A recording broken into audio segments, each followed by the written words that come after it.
So you've explored a lot of Southeast Asia but haven't made it to Sri Lanka yet. You've heard lots about it and you've been thinking about going, but you have no clue where to go. Well, you're in luck. This 3-week guide is designed for travelers especially like you who are curious and ready to come and explore this beautiful country called Sri Lanka. So before coming to Sri Lanka, I actually really didn't have any idea where to go or what to do, or really didn't have any information about it whatsoever. But once I was there for a couple weeks, it quickly became one of my favorite countries I've ever been to. Sri Lanka to me is almost the perfect place. The people in Sri Lanka are some of the friendliest and most helpful people I have ever met in my life. The food is amazing. The landscape is unbelievable. You have oceans, you have jungles, you have mountains. The weather is great. There's good surf. There's the most amazing wildlife everywhere you look. And the best part about Sri Lanka is that it's super affordable to come travel here. So in this video, I made a 3-week itinerary to help you travel to one of the best countries in the world. One of the best parts about Sri Lanka is that it's so cheap to get around. Most people tend to take the train everywhere to travel around Sri Lanka, and it is so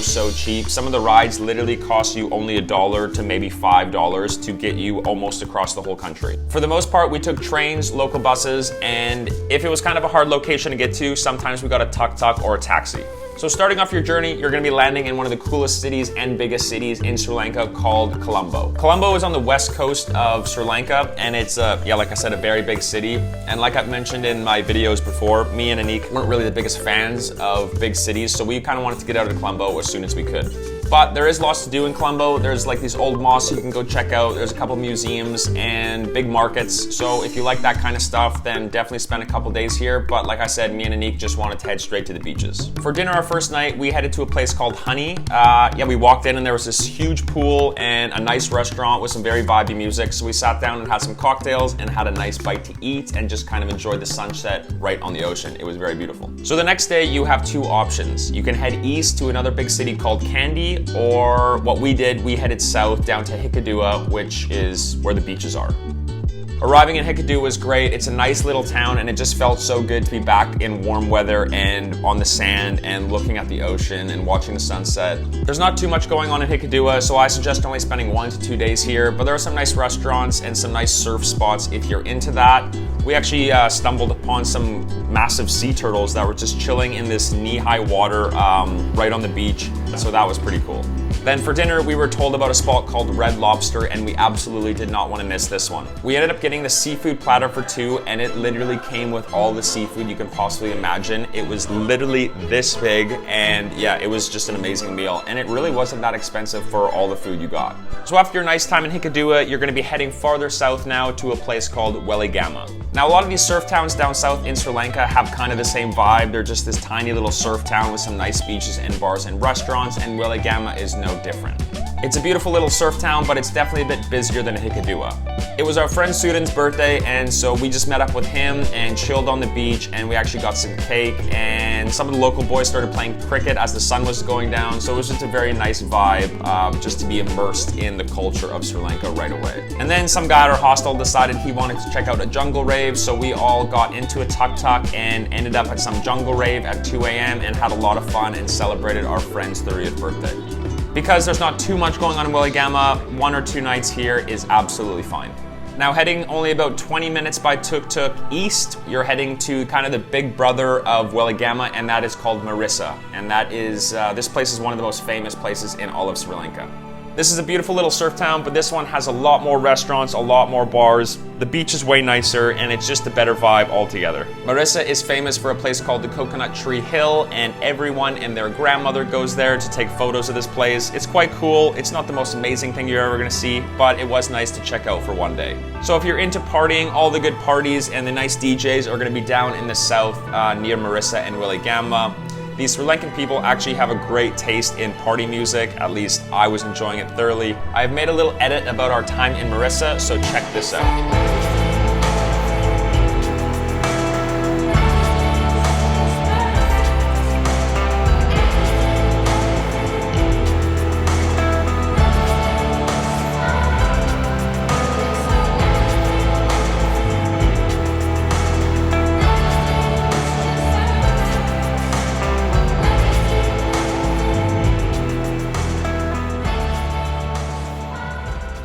After spending 3 or 4 days here in Mirissa, you're going to be heading a little bit farther east now to another small beach town, but this one is special. This one's called Herikatia, and this was our favorite by far. The reason we liked Herikatia so much is because it's away from the hustle and bustle of Mirissa, and not too many people know about it. It's kind of a horseshoe-shaped beach where there's lots of surfers, and if you go around the other beach, there's always guys playing beach volleyball, and it's very local. It feels really good to be there. We decided to spend 5 days here in Herikatia because we just loved it so much. We got massages every day, we walked along the beach, we played beach volleyball with some of the locals.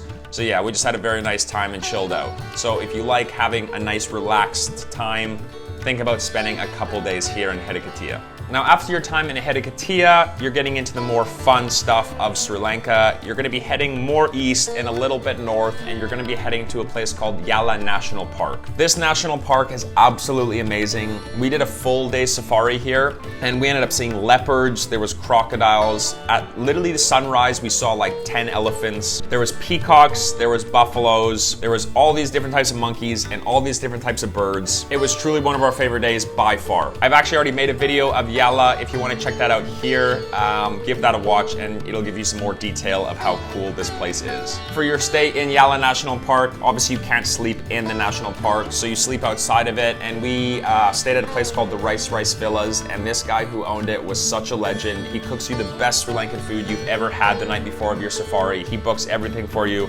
so it's very easy. You just show up, and yeah, he's just a great guy. So I suggest staying at the Rice Villas if you are going to Yala.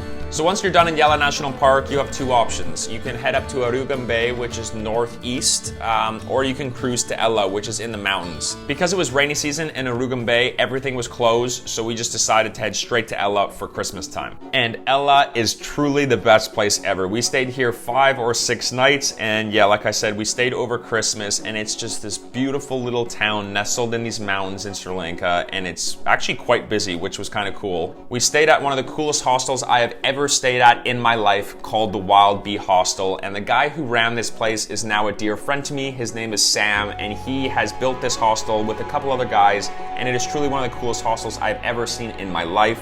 There are these massive A-frame cabins with these nets that overhang the most beautiful Sri Lankan landscape you have ever seen. They make you the most delicious breakfast in the morning that you will ever have, and it is just such a nice environment to hang out and spend time at when you are in Ella. I cannot wait to go back and see this man again because it is such a nice experience to stay at this hostel, I promise. So if you are in Ella, make sure to stay at the Wild Bee Hostel. You will not regret that. But enough about the hostel. We're gonna talk about Ella now, and Ella has so much cool stuff to do. Because you're in the mountains, there's all these cool hikes you can do. There's a very Balinese style pool club called Ravana, which was super nice. So we spent 1 or 2 days there just chilling by the pool, listening to some nice music. There's also the 9 Arch Bridge here, where it's the famous train from Ella to Kandy, and they will pass by this 9 Arch Bridge, and it is quite beautiful. Just make sure you know what time the train comes, because yeah, you don't want to go and not see the train, so just make sure you know the time schedule of the train. I've made a full video of Ella right here if you want to check that out in more detail. Ella has so much going on, so we suggest spending at least 5 days here in Ella to explore and do everything. So leaving Ella, you're going to be very sad now because it's such an amazing place, but you'll be hopping on the most famous train taking you from Ella all the way to Kandy. Unfortunately,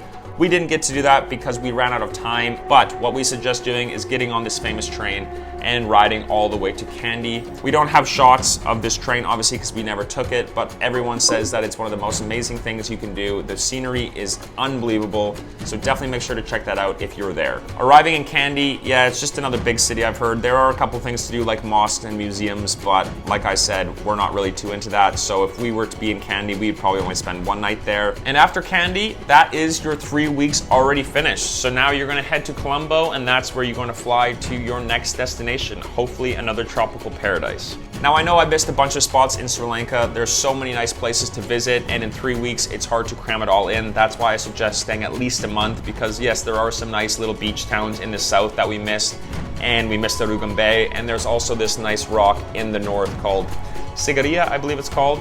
And that's very cool for video and cinematography. So when we return, we will be checking that out for sure. So if you've never been to Sri Lanka, I urge you to go, because like I said, it quickly became one of my favorite countries I have ever traveled to. It's like the food, the people, the landscapes, the animals, just everything was perfect about this place. And it's very affordable. So definitely go check it out before it gets too expensive. And experience the beauty of it now before it turns a little too touristy. But I just want to say thank you very much for watching, and I hope this video did help you plan out your next trip to Sri Lanka. I appreciate you very much, and remember to have a day off.